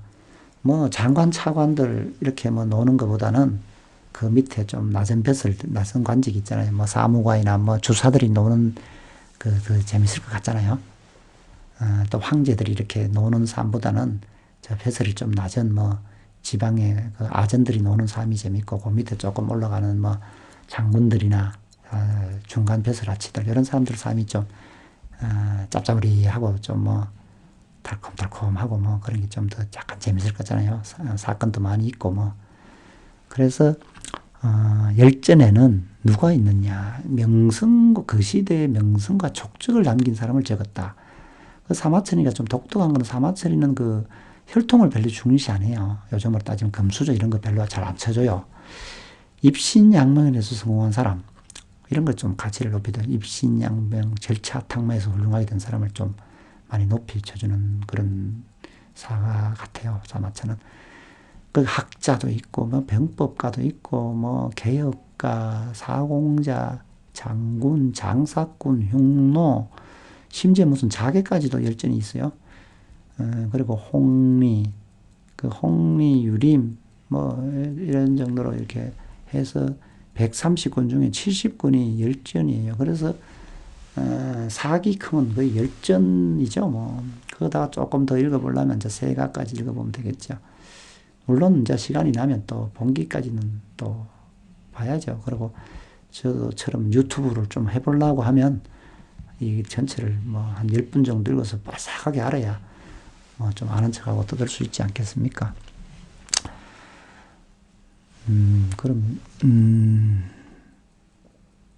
그러면 간단하게 이제 사기의 구성 뭐 이런 건 좀 뭐 알아봤고요. 그러면 이제 그 사기에 대한 또 평가를 한번 알아봐야 되겠죠. 이거는 이제 제가 책을 보다 보니까 책 속에 쓰여진 거 인터넷에 이렇게 뭐 사람들이 평가한 거 이런 걸 요약을 해서 한번 제가 보던 책을 좀 요약하고 다른 것도 좀 찝어보고 이래서 제 나름대로의 학자들이라든가 책을 쓴 사람들은 사기에 대해서 어떻게 평가하고 있는 거예요? 요약을 한번 해봤습니다. 제가 직장 다니면서 맨날 이렇게 PPT를 해가지고 발표를 하다 보니까 이거 뭐 동영상 만들 기술은 안 되고 뭐 좀 하다 보니까 제가 할 수 있는 게 이게 PPT 만들어서 발표하는 거 이런 거는 좀 해봤기 때문에 자신감을 얻어서 이번에 PPT를 만들어 봤거든요. 태사공서죠. 사기라고도 하고. 이거 한마디로 뭐랬냐. 이게 수려하고 아름다운 역사서라고 평가하고 있다. 이거예요. 그래서 이제 1930년도쯤에 중국의 그 사상가, 문학가로 유명한 노신이라는 분은 사기를 이렇게 평가했더네요. 사가의 절창이요 가락없는 이소다. 제가 이 말 보고 너무 멋진 거예요. 나도 열심히 이렇게 글을 써서 이렇게 멋진 글을 좀 써봤으면 그런 생각이 들어요. 너무 멋있는 글이에요. 사가의 절창이요 가락없는 이소다. 그 막말로 뭐 참 쉬운 말로 이게 역사서가 보통 딱딱하고 좀 뭐 단조롭고 그런데 좀 역사서답지 않게 문장이 화려하고 인물 묘사가 생생하게 되어 있어요. 그리고 그렇지만 또 역사서는 역사서잖아요. 그래서 직필 정신으로 썼다. 진실을 추구하고 비판 정신이 강하고 문학적인 요소도 있고 더구나 또 풍자까지도 있어요. 그 비판 정신이 강한 거는 아마 사마천이 궁령을 받고 처절한 삶을 살아오면서 돼서 원망 이런 게 많이 있었겠죠. 그래서 더 비판 정신이 강해지지 않았나 그런 생각도 해봅니다. 그리고 유구한 역사 방대한 지역을 했다. 약 2700년에서 3000년의 역사를 기록했다.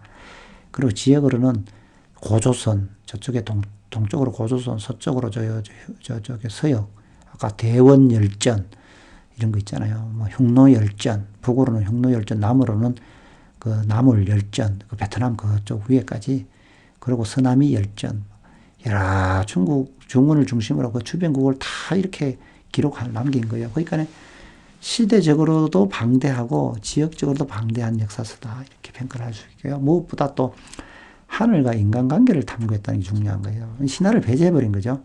그 사망이라는 그 치우천왕, 그 다음에 신농시, 복희시는 조금 신화적이 강화돼서 배제를 해서 인간이 역사의 주체가 돼야 돼서 인간의 기록만 한 거예요. 이렇게 이야기하는 사람도 있지만 또 어떤 사람들은 사망은 그 동이족이다 이래서 동이족이라서 배제한 게 아니냐 이런 또 이론을 펼 사람도 있어요. 그걸 보시는 분의 어떤 평가에 맡기겠고요. 인물이 다양하다. 아까 좀 전에 말씀드렸지 금수저 출신보다 절차탕마, 입신양명하는 인물들을 많이 기록했다. 그리고 비극적 영웅을 그렸다. 보통 보면 실패한 사람들은 비극적으로 끝나버리는데 이 사마천은 비록 실패했지만 그 영웅담을 이렇게 또 실어주는 거예요. 그러니까 실패한 용장을 비극적으로 영웅으로 묘사해 주는 거죠. 그러니까 항우, 구런, 자객인 형가, 한신 다 실패하고 아까운 목숨을 잃었지만 사마천은 이 사람들이 비록 실패는 했지만 훌륭한 영웅적인 삶을 살다 갔다 이렇게 또 평가를 해준 겁니다. 그리고 정확한 사료죠. 아까 주변국들에게 그 민족 연구를 할 수 있는 정확한 연구 자료 단초를 제공해 주죠. 그리고 무엇보다 저는 이게 마음에 들어요. 청사의 길이 남을 그 명언을 남겼다 이렇게 생각을 합니다.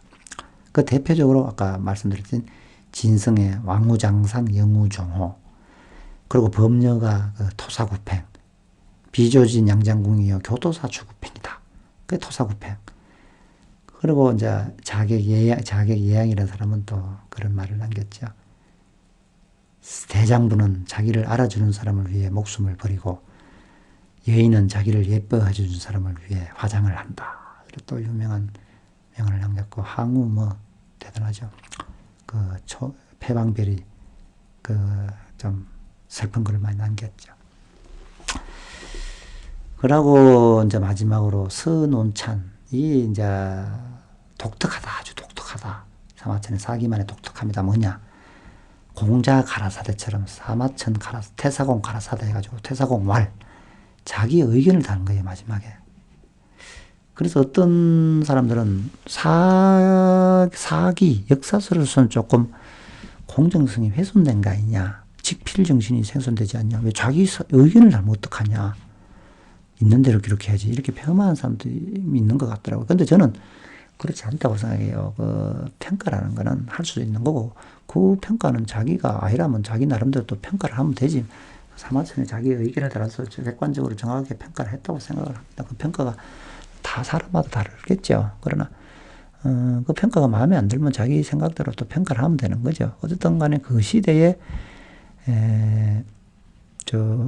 자기 의견을 남겼다는 건 참 획기적인 아이디어죠. 사마천의 역사서가 제 생각인데 이제 이렇게 좀 수려하고 아름다운 문장, 역사서 같으면서도 이게 한편의 문학 소설 같은 그런 문학 작품처럼 이렇게 만들어진 데는 이건 제 생각인데 아마 보통 우리가 이제 역사를 쓰게 되면 뭐 조선시대 용비 어천가처럼 뭐 임금에게 짜옹하잖아요. 왜 그러냐면 이 역사서를 이렇게 쓰게 되면 관리 감독을 하잖아요. 요즘으로 하면 뭐 감독기관이 있고 뭐 이렇게 또 뭐 관리 감독하고 이런데 사마천은 어떤 그런 관리 감독하는 사람도 없고 뭐 누구한테 선다 뭐 이런 것도 없고 그냥 집에서 열심히 쓴 거예요. 그래서 있어가지고 원래 관에서 통제를 했으면 썼으면 바로 조정에 요즘으로 따지면 무슨 돈 받고 하는 것 같으면 납품을 해야죠. 집에 짱박아 놓으면 안 되죠. 그 정부 관료가. 근데 이게 자기 집에 짱박아 없다는 거는 조정에 간섭을 안 받았다는 거죠. 역사서를 쓰면서 통제를 안 받았다는 게 제 나름대로 그런 생각이 들어요. 틀린지 맞는지는 잘 모르겠지만 저는 그런 생각이 들어요. 왜? 역사서를 썼으면 조정에다가 납품을 해야죠. 근데 자기 집에다가 이렇게 감춰버린 거예요. 그러니까 개인적으로 좀 어떤 관에 감독 없이 개인적으로 쓴 거죠. 그러니까 좀 더 자유롭게 이름 섞고 이렇게 멋진 아주 청사의 길이 남을 아주 독특한 그 수려하고 아름다운 역사서가 되지 않았느냐 이런 생각을 해봅니다. 다음에는 사마천의 사기가 보여주는 것은 무엇을 보여주느냐. 자, 여기 옆에 이렇게 연두색으로 빈테라 이제 가라사대 이러잖아요. 뭐 다른 사람들 했는 것만 적어가지고 이렇게 뭐 뺏기듯이 해가지고 말하면 재미가 없고 저도 뭐 완전 AI밖에 안 되잖아요. 그래도 저도 저 나름대로의 어떤 살아온 인생이 그 배운 그 글이 있는데 뭐 남의 것만 뺏겨가지고 자꾸 유튜브에 떠들면 안 되잖아요. 그래서 제 나름대로 또 사마천을 또 카피해서 빈트라 이제 가라사대 이래서 제 생각을 적어본 겁니다. 저는 사마천의 사기가 보여주는 것이 무엇이냐, 무엇이 보여주느냐. 그래서 처음에 네 가지 또는 5가지 정리해 봤는데 효의 극치다. 그 치욕의 삶을 살면서 손가락질 받으면서 조상을 욕보이면서 목숨을 부지해서 면서까지 부친의 유언인 청사의 길이 남을 역사서를 써라. 그 과업을 완성을 한 거예요. 그러니까 이건 효의 극치다. 두 번째, 한 인간의 집념이 얼마나 위대한지를 보여주고 있다. 굳은 집념이 그 무서운 치욕과 모멸감을 이겨낼 수 있다는 것을 증명을 했다. 그 다음에 인간의 숨겨진 본성과 탐욕의 끝을 보여준다. 권력, 부귀영화를 위해 얼마나 인간이 잔인할 수 있는지, 어떤 권모술수를 구사하는지, 상대를 죽이지 못하면 자신이 죽어야 하는 이런 권력 투정 속에서 살아남기 위해 상대를 어떻게 제거하는지, 그리고 그 탐욕의 끝은 어디인지, 그리고 정의와 도덕이 성자가 아닐 수 있다. 뭐 공자님은 늘 정의와 도덕이 뭐 좋은 거라고 했는데 사마천의 사기를 보면 정의와 도덕이 성자가 아닐 수 있다. 이것을 보여준다고 생각합니다. 또 삶에는 정답이 없다.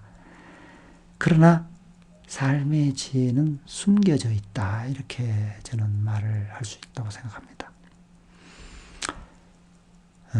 그래서 제 나름대로의 사마천의 사기를 간단하게 압축을 하면 저는 사마천의 태사공서 사기는 대나무 숲에 부는 바람이다. 대나무 숲에 부는 바람과 같다. 이렇게 한마디로 정의를 내리고 결론 사마천의 사기를 읽고서 스스로가 삶의 지혜를 찾아야만 한다. 이 말씀을 드리면서 긴 영상을 마치도록 하겠습니다.